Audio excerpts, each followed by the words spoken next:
Dagong mga adlaw kaninyong tanan diha mga idol. Kumusta naman mo diha? Okay pa ba mo? Ay lang gid kalimot to ginhawa mga idol para okay lang gyud ang tanan. Bitaw daw lang ako ibaligyan ninyo nga unit to. Kini unit karon mga idol ako ibaligyan ninyo kay kani akong 2022 Wigo G70. Pero tara yung hinuga dolo pero tara kondisyon na gasinaw pagit pagayo. Power push button na din siya mga idol. Dili na ka magyabi-yabi og tuslok-tuslok na lagit ka. Limpyo ka mo gawin na pud suludan ni mga idol mo gas and go na lagit ka ning unitan. Di pod kay ni gamit sa unang tagiya mga idol maong wala jud kay ni budol. Unya ang mileage sa idol kay 34,097 na siya. Murag cellphone number.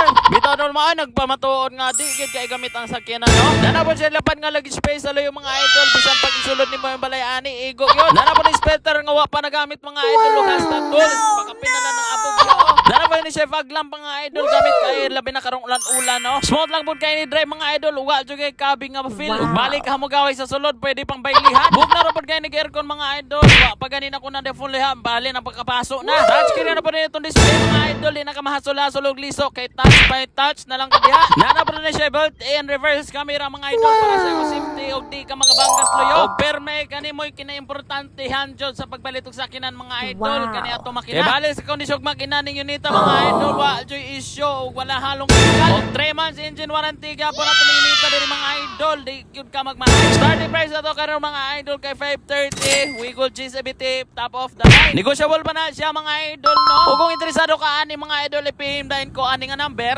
kay kauna niya ta. Ug modawat og trade in sa bisag unsang klase nga sakyanan mga idol maong pa-appraise na og trade in na.